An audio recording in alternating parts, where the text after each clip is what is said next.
See, the reason Trump sent Pompeo to Afghanistan is to get the raw earths, lithium, copper, and precious metals to get the mining rights.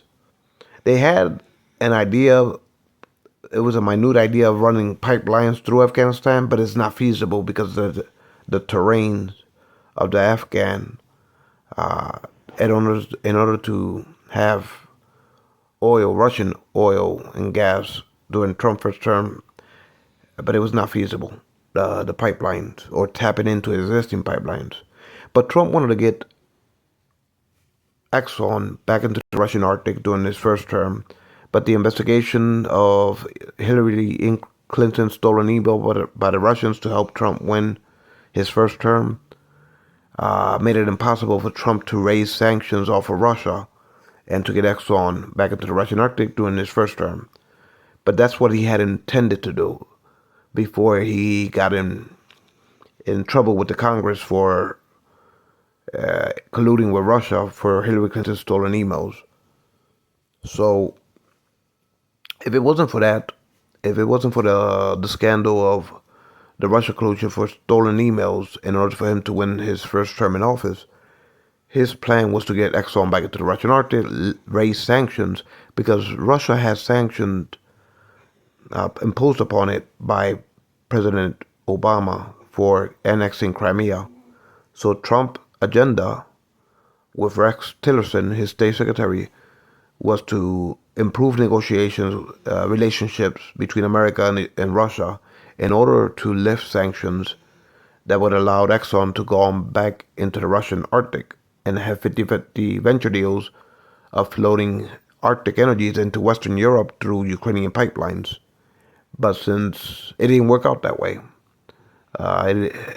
because of the email scandal by Russians hacking into the Hillary Clinton emails and releasing them through WikiLeaks, that opened up the investigation of the Trump-Russian collusion to interfere into the 2016 elections.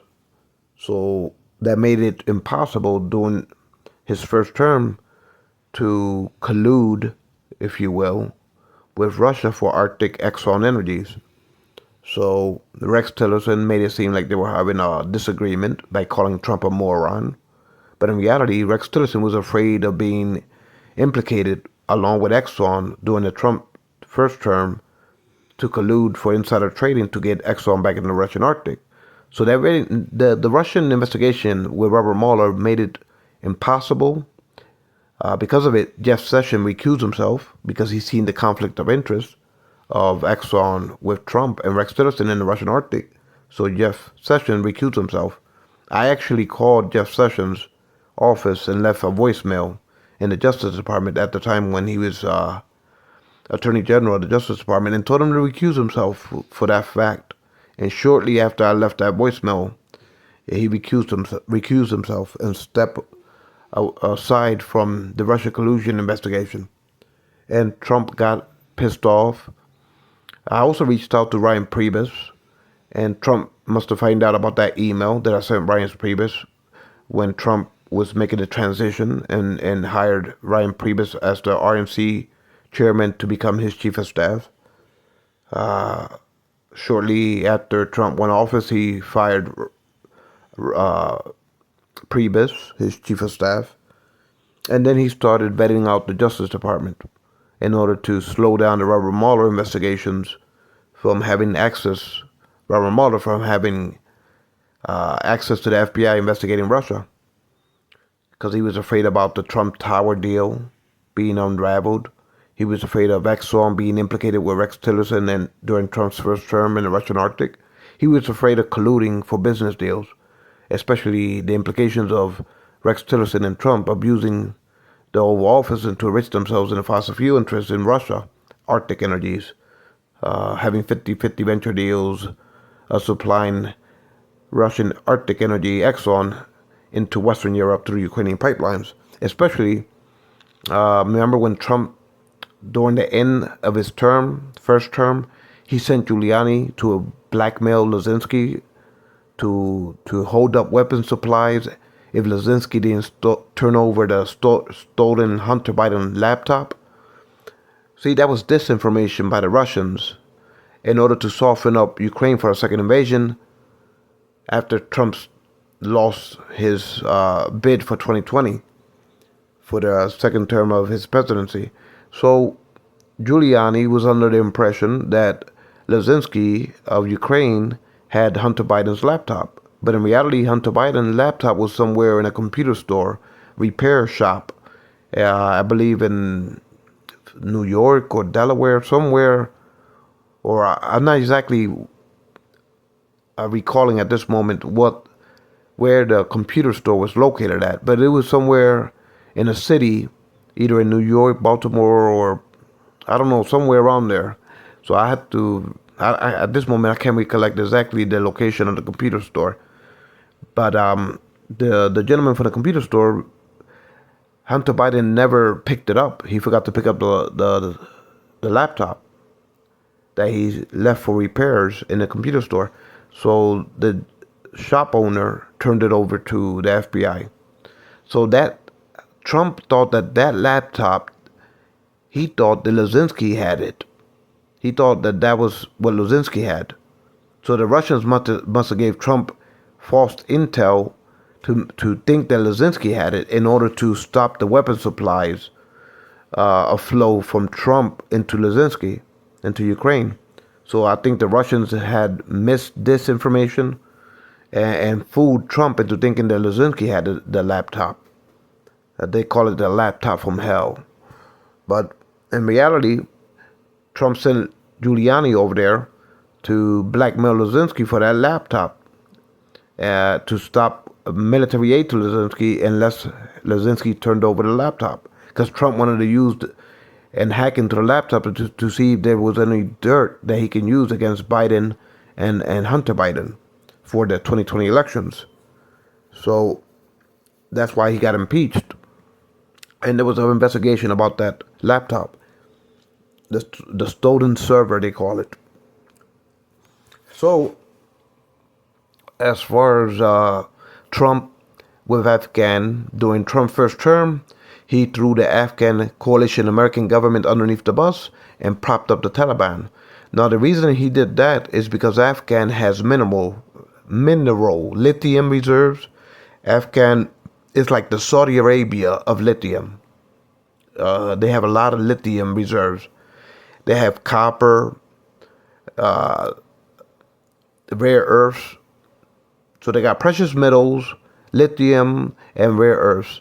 And so Trump realized that the Afghan government, coalition government, in his opinion, he believed that they were weak. And the only way he will have access to these minerals is to prop up the Taliban. So that's why he threw the Afghan government underneath the table. And that started the withdrawal that he blames on Biden. But in reality, it was him with Pompeo that started that fiasco. Because Trump thought that the American-Afghan coalition government was weak and was not able, in his opinion, in Trump's opinion, to deal with the Afghan party. So, in Trump's ideas to get access to these minerals, lithium and copper and the precious metals, he took out the Afghan government, coalition government, and allowed the Taliban with Pompeo to come back to rule. So that was started the fiasco that he left for Hunter Biden. That's what started the fiasco that he left behind after he left office in his first term for President Biden. So soon as he put the Afghan back in rule, Trump did, that's when they started ransacking all of the providence to get out the American coalition government. So by the time Biden stepped foot in the office in his presidential term, that's when Biden was forced to get the personnel out in a hurry, because Trump started the ransacking by allowing Pompeo to prop up the Afghan government. So by the time Trump left office, the Afghan rebels were ransacking Kabul, the capital of Afghanistan. So that's when Biden won office, and the Afghan was running a rampant over Kabul. So Biden didn't have no choice but to evacuate the personnels from Afghan. But it was Trump that made that fiasco possible. So because Trump wanted to get access to these lithiums and coppers and precious metals and raw earths, so it was President Trump with Pompeo that negotiated and propped up the Taliban. They had a minor negotiations of thinking how to get Arctic energy into India through Afghan railroads, but that was impossible because the railroads had to traverse through different countries, territories, and there's a different railroad gauge of the railroad tracks. It would have made it almost impossible and cumbersome to do that. So, but he wanted to control Russian Arctic energy with Exxon in order to with ships to flood energy into India. See, the whole reason that Trump wanted to lay down with Putin, it was for fossil fuel Arctic energies, for Exxon to control Arctic energies flowed into Western Europe through Ukrainian pipelines, and then also Exxon with ships carrying energy either to China or India. And also they needed access to in order to, that's what Trump had in mind during 2015, is to have access to Russian energy, to get Exxon back into the Russian Arctic, to raise sanctions off of Russia in order to get Exxon back into the Russian Arctic. Exxon invested $500 billion to tap into Russian energy. So Exxon invested a lot of money that they couldn't get back because of President Obama sanctioning Russia for annexing Crimea during the first Russian invasion of Ukraine. So Trump was trying to raise those sanctions in order for Exxon to recoup that money and to profiteer and make a profit off of it, the investment of $500 billion. We're talking almost a $500 billion. That's a lot of money. You know, $500 billion is a lot of money. So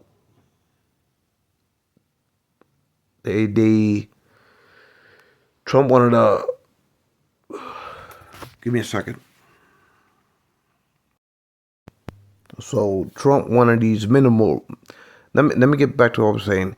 The Exxon Ventures, it would have taken a long-term investment of 5 to 300 billion to access all the energy that Exxon wanted in the Russian Arctic, but they walked away with, I think, 4.7 or 4.2 trillion dollar investment that they lost in the Russian Arctic when President Obama imposed sanctions on Russia for annexing Crimea. So I think Exxon wrote off 4.7 billion, and they wanted it under Trump to get back into the Russian Arctic and see if they can save that deal, for they won't have to write off that amount of money. They wanted Exxon under Trump's first term to get back into Russia, to flood Russian Arctic energy into Ukrainian pipelines and to feed it into Europe. And also with ships, Exxon wanted to have ship oil carriers carrying Arctic Russian energy into supplying probably most likely China and India. So it would have been lucrative for Exxon to remain in the Russian Arctic. So that's what Trump wanted to, with Rex Tillerson, his state secretary at the time of his first term, presidential term. Trump wanted to raise sanctions off of Russia and get Exxon back into the Russian Arctic. And they were trying to get and blackmail Lazinski because they were under the impression that Lazinski, president of Ukraine, had access and possession of Hunter Biden's laptop, which he didn't. So, but he, during the time, was trying to extort it off of Lazinski, thinking that Lazinski had it, and Trump was halting the weapon supply to Lazinski because of this obscene obsession of Trump thinking that Lazinski had the laptop, when in reality the laptop was somewhere in America in a computer store being dropped off by Hunter Biden to get repaired. And Hunter Biden forgot to pick it up, and the shop owner turned over the laptop to the FBI. So all of this has been documented. Now, with Ukraine lithium, because Ukraine had lithium too, and precious metals, raw earths that Trump wanted access to Ukraine, but Trump, he doesn't care who wins. He doesn't care if Lazinski wins. He doesn't care if Russia wins. He just wants the war settled in order to negotiate with whatever territory Russia owns, stays with, or whatever territory Ukraine is able to secure for themselves and the Ukrainian government. Trump wants the lithiums and the raw earths. So he was willing to give the territories that Russia possessed currently to be annexed and become official Russian territory, and for Lazinski to settle for whatever territory is existing during this accord through these new border redrawing boundaries. Trump just wants the access to the raw earths, the lithiums. That's all he cares about. So you gotta understand, Trump is making a fortune for himself in real estate, in these type of endeavors. Trump, with Lucknick, they created this wealth fund, the United States Wealth Fund, that they created out of crypto seized underworld money. So they was able to seize underworld money. I don't know how much it was, but I think it amounted in the billions. And they used this underworld money seizures of cryptos accounts to start this wealth fund for themselves and their oligarch robber baron friends. And so they bought already 50% of American Steel. So American Steel was a titan under Carnegie Steel. Then it turned into American Steel. So that was at the time when America had the biggest steel manufacturing plant in the world. So anyway, they outsourced their steel capabilities to Asia, the manufacturing factories. And so Trump, with this Lucknick Wealth Fund, they hostily merged or took possession of 50% ownership. I believe it's 50% ownership with this wealth fund to control the ownership of American Steel, the company. And they bought a percentage of Dell computers. And so what's happening with this wealth fund and his Secretary of the Treasury, Lucknick, they're becoming oligarchs. They're taking these seizure crypto accounts and buying themselves into board ownerships of corporations. Even Lucknick, Secretary of Commerce, suggested that Trump passes a law that they can control 50% of all patent rights of inventions in American patent courts. Meaning any corporations or inventors, they wanted 50% of the royalties of the life of the patent to be in possession of that, transferring that wealth to their wealth fund. So they wanted to tap into every company's patent rights or any inventor's patent rights for the life of the patent.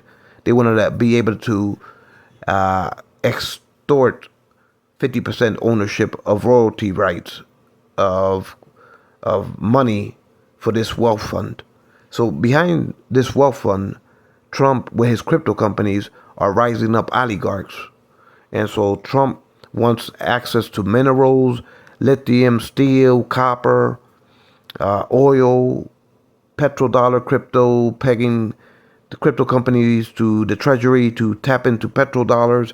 And they created this SoftBank funded Oracle OpenAI computer farms in Texas in order for now Trump owns ownership in the laser centrifuge, electrical power plants that are going to power these supercomputers in Texas.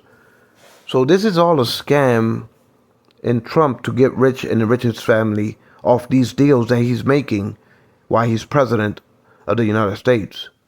They're conniving to enrich themselves. That's why Trump wanted Greenland in Canada. It's not because Trump says we need it for national security purposes. No, because we got like 8 bases in Greenland. We got like 8 military American bases in Greenland. So it's not because we can position our soldiers in Greenland with the permission of the Denmark government. They have no problems with allowing us to have access militarily to their territory as far American bases in Greenland. So it's not that that's not the excuse. What Trump wants is the right to the Arctic energies, the right to control that as a sovereign territory of America, in order to, because Trump wants Canada too. Trump wants to control the passage of oil and gas from American territories, from Venezuela oil into American oil, running through pipelines into through Canada, in order to supply Western Europe with American-owned and profiteering oil. So Trump wants to annex Canada and Greenland in order to accomplish that. He wants a monopoly on the oil and gas to feed it to Europe. Because what Trump doesn't want, he doesn't want at this point in time, he knows that dealing with Russia, America won't allow it. The politicians won't allow it. So what Trump had in mind in his second term, it was to annex Canada and Greenland, and then to have like oil ships sailing from Canada into Europe, American oil carriers. If we were to control the territories of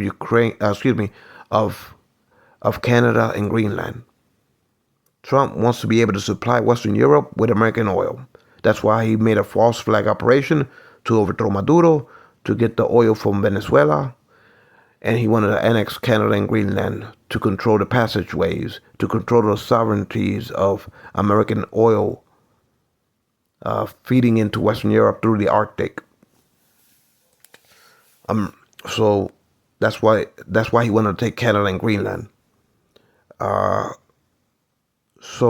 This is all.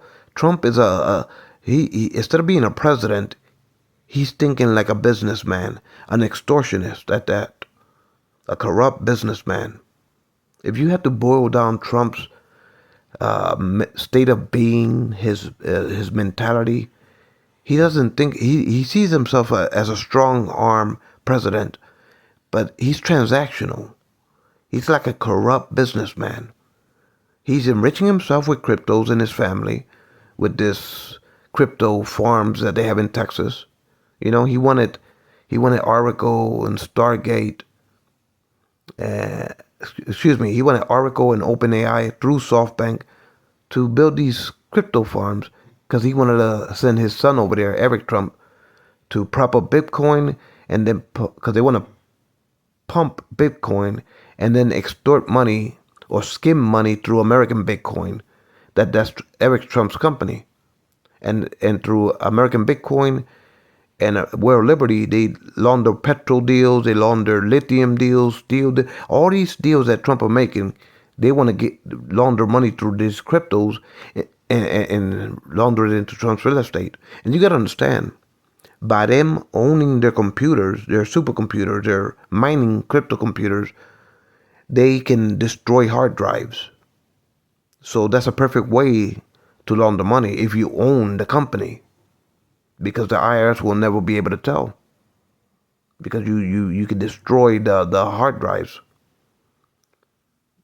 So if you destroy the hard drives after you launder the money already, then there's no real forensic uh, trail where the money came from. So you blurring where the money came from. So that's why Trump created World Liberty and Eric Trump created American Bitcoin in order to prop up Bitcoin and then extract from it from American Bitcoin and then launder also into World Liberty. And so Trump bought a company for these crypto farms. He invested in a company, is a laser fuge electrical power plant tech company that he wants to buy ownership into to supply energy to these crypto farms in Texas. So this is all a racketeering with him and his business partners. And then he also created some stablecoin companies in order to derive from the American greenback to peg it to the American currencies. So him and his children basically and his oligarch friends are looting out the treasury while Trump is in office.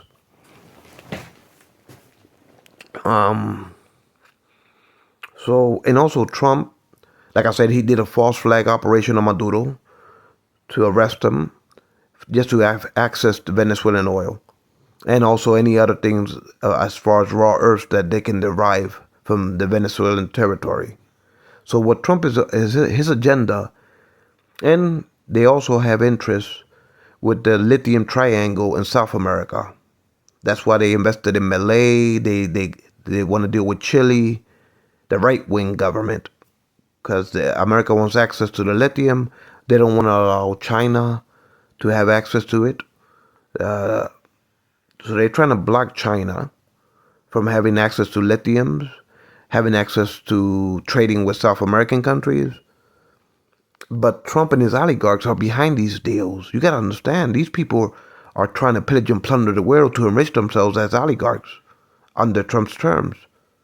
As far as his terms as president of the United States, they're making these global deals behind Trump to be like global hegemonic oligarchs.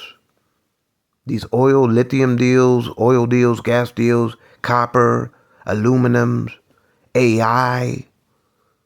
We're talking about hundreds and hundreds and hundreds and hundreds of billions globally. These people are divvying up for themselves as robber barons behind Trump. And Trump is getting kickbacks out of it. He's making a fortune out of it. So while Trump is in office, all he's thinking is about who can I lay down in bed with and make deals? How can I enrich myself? How can I enrich my business partners? And they're crypting it out for themselves. And like I said, the blockchain is like a forensic fingerprint of binary codes.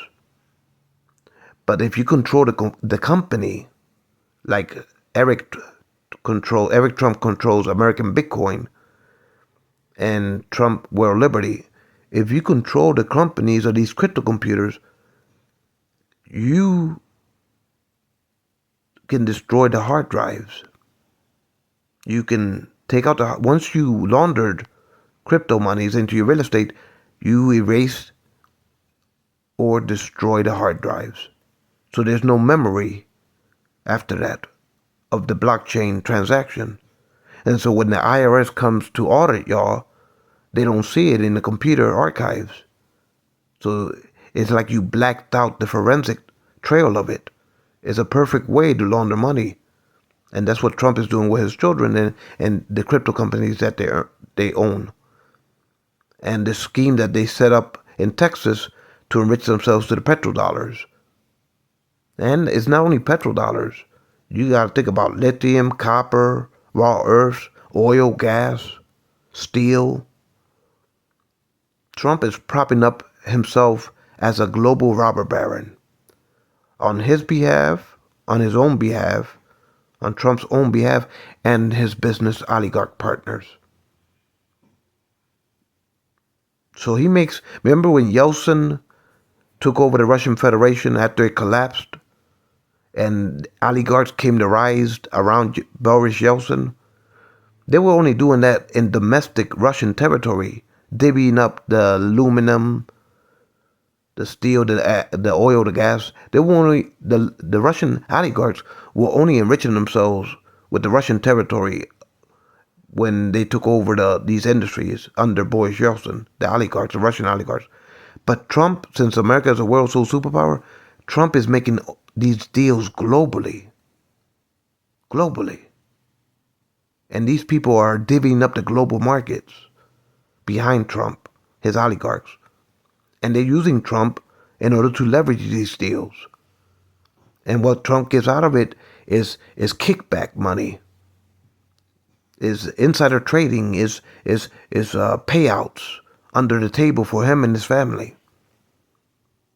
And a way to avoid a paper trail is to own crypto companies, because after you launder the money into your real estate and your crypto computers that you own, that you're the owner of the companies, as American Bitcoin and World Liberty is in the Trump orbit of his family, once you launder payouts, kickback money, skim money, pay to play money, once you launder it into your real estate, all you got to do is destroy the hard drives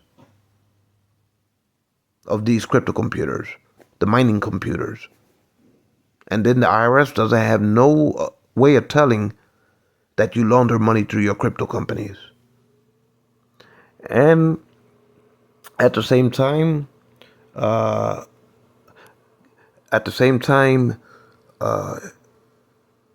forgot what I was going to say. Give me a second. And since you're creating stablecoin companies, you're creating so many shell companies that it's almost impossible for the Treasury Department and the IRS to do forensic accounting, because there's so many intermediate oligarchs around Trump that Trump can go through them to hide money into his real estate. So it's almost impossible for the IRS to audit him, because since he has oligarch companies, shell companies, and oligarchs around him, he can use other companies to launder money. And since he has his name as a brand, he doesn't own the buildings. He has a brand, so he gets royalties off these real estate deals.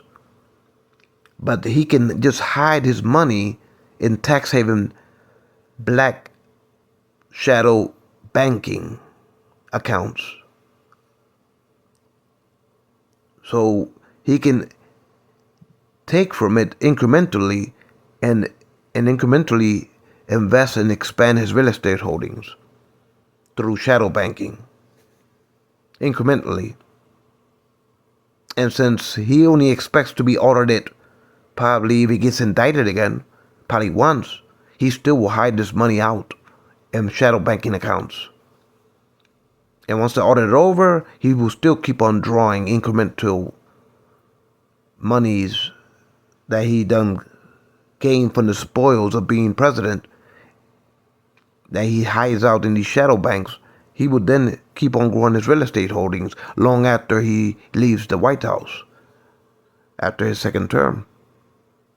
So that's what he has plotted for himself and these oligarchs.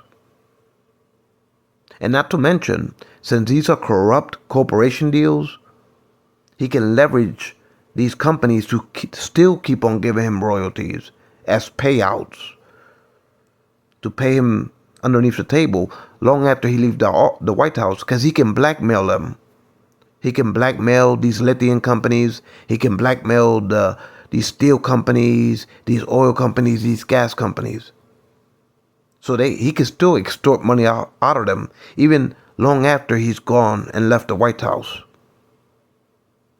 But have no doubt in mind that this is what's going on with Trump and his oligarchs. Not to mention with Rupert Murdoch. Trump uses him because Fox News is basically the only source for right-wing Wall Street news, Wall Street business news. The left wing had MSNBC before they split up. The left wing had MSNBC or I forgot what they called it. It's not MSNBC. It was an affiliate of them. That it was the left wing stock news of the Wall Street markets. But Rupert Murdoch is the only one really in the United States that panders to conservative companies, capitalist conservative companies. And Murdoch's Business News, Fox Business News, is the only one that has a platform that can talk the stocks up and down. So Murdoch has a advantageous positioning in that sense to talk the American Republican good old boy party stocks up or down, while Trump is leveraging these deals. So in a way, between Murdoch and Trump, they're influencing the markets and talking stocks up and down, while Trump imposes tariff on companies and pick winners and losers in order to affect this wealth fund for himself and Lucknick and the people behind the scenes, the oligarchs behind them, the CEOs, the board members of these different industries. So they're all enriching themselves. It's like a thieving society where they're using Trump to extract leverage on all these sectors. And Trump, in order to enrich themselves, had in mind, because you got to understand, when Trump left office during his first term, he was being indicted in New York for bank fraud, real estate fraud, tax evasion of his real estate in New York. He got found guilty. He was charged to pay out, what was it, billions and billions of dollars. They found him guilty, but eventually when he won the second term, he got the case dismissed. He put leverage on the New York courts. Probably got it dismissed by a Republican judge, so he doesn't have to pay the fine. But back then, Trump was out of office, and no bank wanted to lend because of this indictment to Trump for his real estate. No bank wanted to give him loans. So Trump, this was happening around 2019, this was happening around before he ran for 2024. Towards the end of 2024, he was still facing this New York real estate indictment. So no banks wanted to lend to him because they perceived him, especially after 2020, after his supporters raided the Capitol. No bank wanted to lend to him. And then he was facing Letitia James with this real estate fraud that he was found guilty of. They was on the verge of bankruptcy. They were panicking, the Trump family, and no bank wanted to lend to them. And so him and his children, when they ran for 2024, they said, oh, let's come up with crypto companies. So like that we can, Trump and his children can leverage the White House to derive business opportunity wealth into the real estate from these oligarchs and these audited deals with these industries or captain of industries corporations, whether it be lithium, oil, gas, copper, steel, aluminum. But they needed a way to funnel that money into Trump real estate, Trump and his family. So they created the ideas of these crypto companies pegged within the Treasury Department through stablecoin, through Bitcoin, through American Bitcoin, through World Liberty, and these other stablecoin companies as shelf front companies in order for Trump to leverage these deals while his children laundered their payouts through cryptos into Trump's real estate. So if you understand what Trump is doing, he's basically a global robber baron. He's not a president. He's thinking like a businessman, a corrupt businessman at that, as chief and commander inside that Oval Office. He's thinking it as a scheme to enrich themselves. That's what's in it for him. That's what motivates him. That's what makes him get up every morning.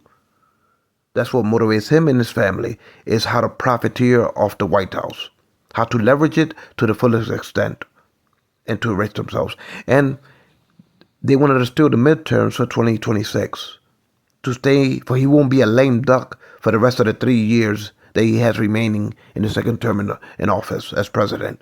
So he wanted to steal the midterms by imposing the armies on blue states, not only to round up illegal migrants and deport them, but also to gerrymander the blue states by redistricting, redlining new districts in order to pack Congress and the Senate with Republican new districts in order to steal the midterms and have the leverage that he needs, because he doesn't want to have the Democrats win the Congress and the Senate, because then they will impede him. He'll become a lame duck, and he won't be able to effectuate these deals. But even then, he still will be behind the scenes making deals.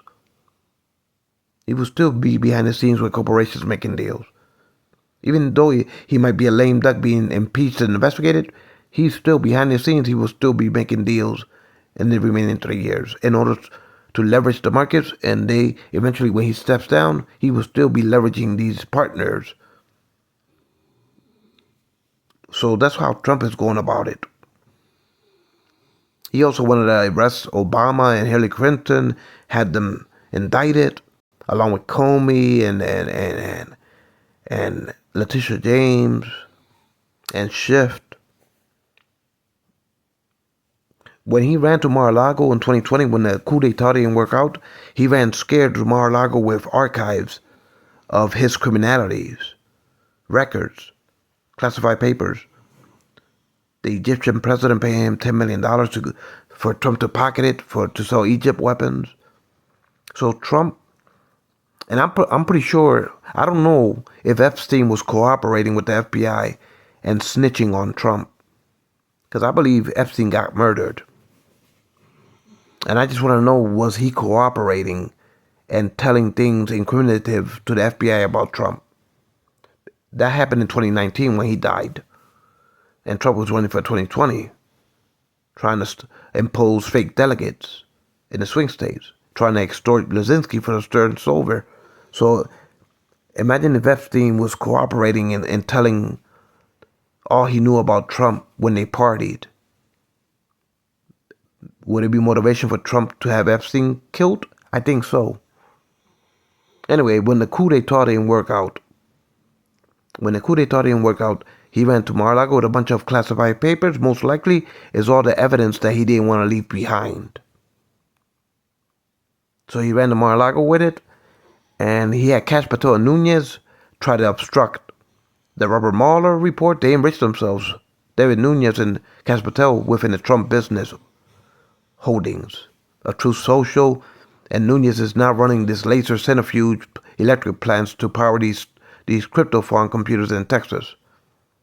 So they enriched themselves. It's nothing but thievings. And so what's going to happen after 3 more years of Trump in his second term? Who knows? Would he try to annex Greenland? Will he insist on annexing Canada? Would NATO go to war with America because of it? Is he going to start the wars of the Americas between NATO over Greenland and Canada, and then invading or toppling South American countries and start the wars of the Americas that eventually will spawn off in the midst of World War III? If he proceeds on with his global strategic power moves, as far as imperialistic Don Rowe doctrines, like the derangement of this character is amazing. But the corruption in him, there's never been so much greed mongering for self-enrichment as a president of the United States. Trump, he's the most corrupt, self-enrichment robber baron that's ever been president of the United States. And it's all about himself and his business partners. It has nothing to do with democracy. It has nothing to do with governing the country. It has to do with his ideas of transactional deals throughout the world in order to enrich his partners, his oligarchs, and himself. So it's interesting. It will be interesting to study the next remaining 3 years of his second term.